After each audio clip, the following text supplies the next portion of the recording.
Hello everyone. या व्हिडिओमध्ये आपण इयत्ता तिसरी विषय मराठी संकलित मूल्यमापन एक प्रॅक्टिस क्वेश्चन पेपर सराव प्रश्नपत्रिका उत्तरासहित बघणार आहोत. हा पेपर तुमचा मागील वर्षी झालेला होता. याच्यावरून तुम्हाला क्वेश्चन पेपरचा फॉर्मॅट आणि पेपर कसा सोडवावा हे नक्कीच कळेल. अगोदर तुमची तोंडी परीक्षा असणार आहे. तोंडी परीक्षा खूप सोपी असते. पहिला प्रश्न आहे, खालील कविता एक व विचारलेल्या प्रश्नांची उत्तरे सांग. तुमचे टीचर तुम्हाला वाचून दाखवतील किंवा तुम्हाला सगळ्यांना वाचायला सांगतील आणि याच्यावरची उत्तरं तुम्हाला द्यायची आहे. ही तोंडी उत्तरं द्यायची आहेत. मग प्रश्न दुसरा आहे आणि हा शेवटचा आहे तोंडी परीक्षेमध्ये. खालील चित्रांचे निरीक्षण कर, त्या आधारे गोष्ट क्रमाने सांग व गोष्टींच्या शेवटी काय घडले असेल ते सांग. ही चित्र तुम्हाला बघायची आहेत, ही चित्र, आणि त्याच्यावरून तुम्हाला गोष्ट सांगायची आणि शेवटी काय घडलं असेल ते सुद्धा तुम्हाला सांगायचं आहे. आता आपण लेखी चाचणी बघूया.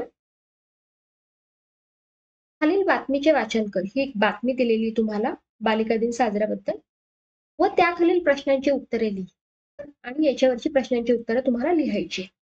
व्हिडिओ पॉज करून ही बातमी वाचून घ्या, तुम्हाला नक्कीच उत्तरं मिळतील. तर बालिका दिन केव्हा साजरा केला जातो हा प्रश्न विचारलाय. याचे 4 पर्याय दिलेले आहेत तुम्हाला. 3 जानेवारी, 4 जानेवारी, 2 जानेवारी, 5 जानेवारी. आणि हा जर उत्तर तुम्ही वाचला, ही बातमी जर तुम्ही वाचली तर तुम्हाला उत्तर नक्कीच मिळेल. तर किनवट दिनांक 4 जानेवारी, म्हणजे हे किनवट हे गावाचं नाव आहे आणि 4 जानेवारीला ही बातमी पेपरात आलेली आहे. आणि पुढे काय म्हटलंय, काल बालिका दिनाच्या निमित्ताने. काल म्हणजे काय, 3 जानेवारीला. आणि बालिका दिन केव्हा साजरी झाला तर 3 जानेवारी, बरोबर. म्हणून 3 जानेवारी आपण इथे लिहिणार. पुढचा प्रश्न आहे, योग्य पर्यायांसमोरील चौकटीत बरोबर अशी खूण कर. बालिका दिनानिमित्त खालील स्पर्धा घेण्यात आली नव्हती. खालील स्पर्धा बालिका दिनानिमित्त घेण्यात आली नव्हती. तर कोणती स्पर्धा घेण्यात आली नव्हती, तर इथे बघा, या विषयावर आधारित निबंध लेखन, काव्य वाचन, रांगोळी, वक्तृत्व या स्पर्धा झाल्या होत्या. मग रांगोळी स्पर्धा ही झालेली आहे, बघा इथे लिहिलेलं आहे, रांगोळी, वक्तृत्व आणि काव्य वाचन झालेलं आहे. चित्रकला नाही झालेली, म्हणून इथे आपण अशी खूण केलेली आहे. प्रश्न व्यवस्थित वाचला तर तुम्हाला नक्कीच उत्तर मिळेल. पुढचा प्रश्न, तू बातम्या कुठे पाहतो किंवा कुठे ऐकतो ते लिह.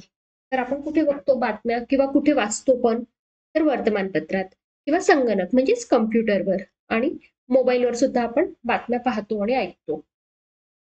पुढचा प्रश्न, खालील संवाद वाच व त्याखालील प्रश्नांची उत्तरे लिही. हा एक संवाद दिलेला आहे मधमाशी आणि फुलपाखरू यांच्यामध्ये आणि तो संवाद तुम्हाला वाचायचा आहे. व्हिडिओ पॉज करा, संवाद वाचा आणि त्याच्यावरील उत्तरं लिहा. तर अ मधील पहिला प्रश्न काय आहे, वरील संवाद कोणाकोणामध्ये झाला आहे ते लिही. तर संवाद कुणामध्ये झालेला आहे, मधमाशी व फुलपाखरू. खूप सोपं उत्तर आहे. पुढचा प्रश्न, मधमाशी तुला भेटली तर तू तिला कोणते 2 प्रश्न विचारशील ते लिही.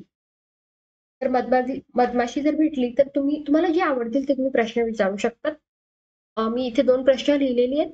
तू फुलांमधून मध कसा गोळा करतेस, मी मधमाशीला विचारेल. किंवा तुझ्या पोळ्यामध्ये किती मधमाशा राहतात. पुढचा प्रश्न, योग्य पर्यायासमोरील चौकटीत अशी खूण करून म्हणजे बरोबरची खूण करून फुलपाखराला कळलेली गोष्ट. फुलपाखराला काय कळालं मधमाशीकडनं, की आनंद देणे, बरोबर. हा पॅरेग्राफ वाचला तर तुम्हाला नक्कीच उत्तर मिळेल, म्हणून इथे पर्याय क्रमांक 1च्या इथे मी टिक केलेला आहे.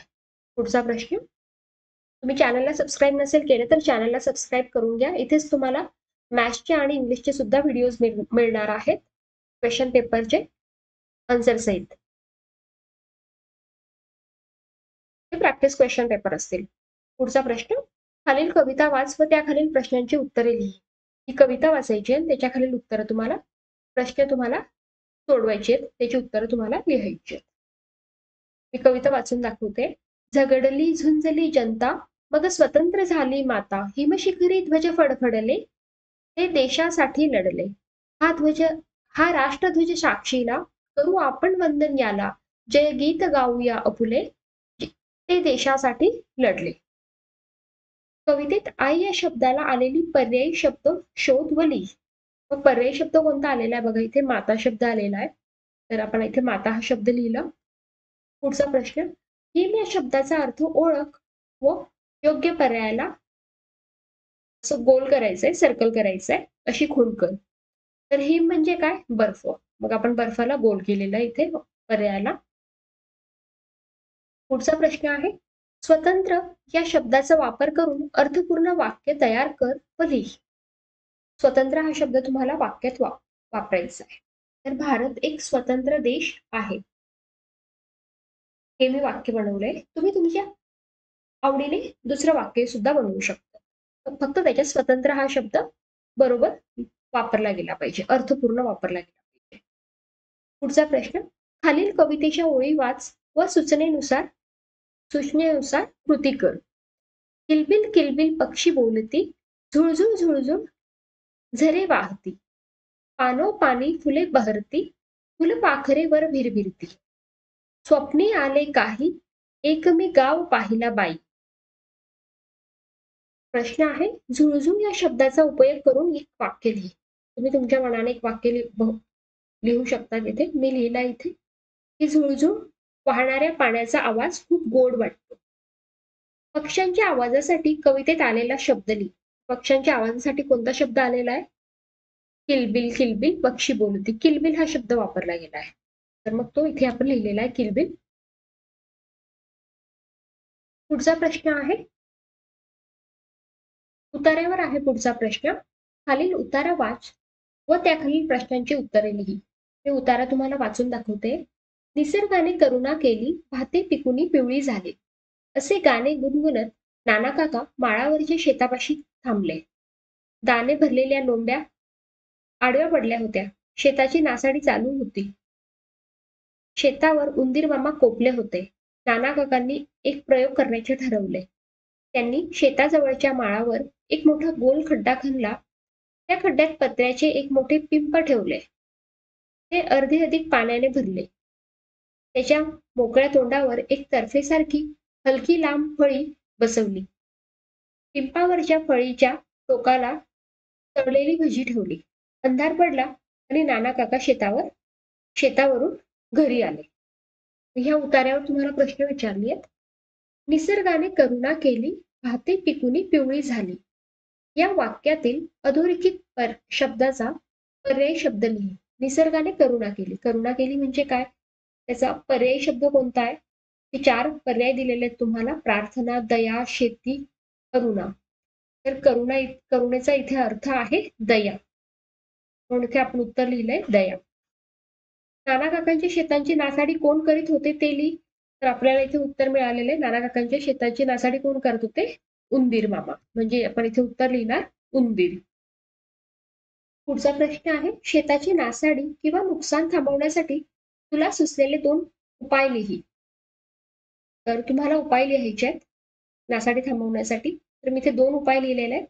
कुंपण करून प्राणी व पक्ष्यांपासून पिकांचे रक्षण करणे आणि दुसरा आहे शेतात वेळोवेळी तण काढणे. पुढचा प्रश्न आहे, शेतीसाठी संबंधित प्राण्यांचे खालील गटात वर्गीकरण कर. इथे 4 प्राणी दिलेले आहेत, गांडूळ, बैल, रानडुक्कर आणि उंदीर. त्याच्यापैकी फायदेशीर कोण आहे आणि नुकसानकारक कोण आहे हे आपल्याला लिहायचं आहे. तर गांडूळ तर फायदेशीर आहे, आपल्याला माहितीच आहे. बैल सुद्धा फायदेशीर आहेत शेतीसाठी. उंदीर काय? नुकसानकारक आहे. रानडुक्कर सुद्धा नुकसानकारक आहे. खूप सोपा प्रश्न आहे. पेपर सोपा असतो, तुम्ही फक्त व्यवस्थित वाचा, तुम्हाला नक्कीच उत्तरं मिळतील. खालील कृती सोडव. खालील म्हणींचा उपयोग करून वाक्य तयार कर व लिही. घरोघरी मातीच्या चुली. म्हणजे प्रत्येक घरी सारखीच परिस्थिती असणे, याचा अर्थ असा होतो. तर प्रत्येक कुटुंबाला आर्थिक प्रश्न असतात, कारण घरोघरी मातीच्या चुली असतात. हे वाक्यात उपयोग करून दाखवलंय. आणि पुढची म्हण आहे, एक घाव 2 तुकडे. याचं वाक्य तुम्हाला तयार करायचं आहे. पुढचा प्रश्न, खाली दिलेल्या फळ्यावर कोणतेही 3 सुविचार लिही. हा तुमचा आवडीचा प्रश्न आहे बघा. तर हा फळा दिलेला आहे, म्हणजे चित्र दिलेलं आहे असं फळ्याचं. तिथे तुम्हाला 3 सुविचार लिहायचे. तर मी 3 सुविचार इथे लिहिलेले आहेत. क्षमा ही सर्वात मोठी शक्ती आहे. कष्टाशिवाय यश मिळत नाही. जीवनात शिस्त पाळा. पुढचा प्रश्न आहे, खालील सूचनेनुसार कृती कर. खालील वाक्य वाच व कंसातील योग्य विरामचिन्हाचा उपयोग करून वाक्य पुन्हा लिहा. भजन, कीर्तन, उपदेश हाच त्यांचा ध्यास. तर इथे कॉमा दिलेला आहे. भजन, कीर्तन, उपदेश, इथे कॉमा नव्हता तो आपण दिलेला आहे आणि वाक्य लिहिलेलं आहे. पुढचा प्रश्न, खालील दिलेली विरामचिन्हे ओळख व रिकाम्या जागेत विरामचिन्हांची नावे लिहा. तर हे विरामचिन्ह कोणतं आहे? प्रश्नचिन्ह. आणि हे फुल स्टॉप म्हणजेच आपण काय म्हणतो मराठीत पूर्णविराम. शेवटचा प्रश्न आहे, खाली दिलेली जाहिरात लक्षपूर्वक वाच व त्यावर आधारित प्रश्नांची उत्तरे लिही. हे बघा, आता दिवाळी जवळ आलेली आहे आणि दिवाळीच्या बद्दलच ही जाहिरात आहे, म्हणजेच काय ऍडव्हर्टाइजमेंट आहे. तर दिवाळी निमित्त विविध वस्तूंचे प्रदर्शन व विक्री. 500 रुपयाच्या खरेदीवर विशेष सूट. फराळाचे विविध तयार पदार्थ, गृह सजावटीच्या वस्तू, रंगीबिरंगी पंत्या, आकाशकंदील, सुगंधी उठणे, अत्तर व सौंदर्य प्रसाधने, रांगोळी, रांगोळीचे रंग व विविध डिझाईनचे रांगोळीचे साचे. एकदा अवश्य भेट द्या. प्रदर्शनाचा कालावधी 15 ते 19 ऑक्टोबर 2024, कारण की हा मागच्या वर्षीचा पेपर आहे म्हणून. स्थळ दीप कला दालन, गोरेगाव, जिल्हा नाशिक. मग ह्या जाहिरातीवर प्रश्न विचारले. जाहिरातीचा विषय लिही.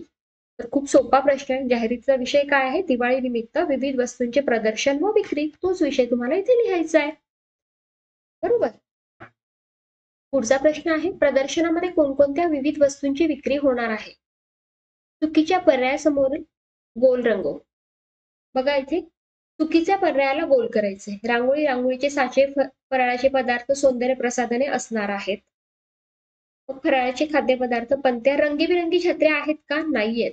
म्हणून हा पर्याय चुकीचा आहे. म्हणून त्याला आपण चुकीच्या पर्यायासमोर गोल रंगव म्हटलेला आहे. म्हणून इथे आपण गोल रंगवला आहे. मग 3 आणि 4 सुद्धा बरोबर आहेत. सजावटीसाठी लागणाऱ्या वेगवेगळ्या वस्तूंची यादी तयार कर व लिही. सजावटीसाठी कोणत्या वेगवेगळ्या वस्तू लागतात? फुलांचे हार, गुलदस्ते, रंगीबिरंगी फुले, तोरण, रांगोळी, सजावटीच्या लाईट्स, दिवे, झेंडूची फुलं. Thank you so much.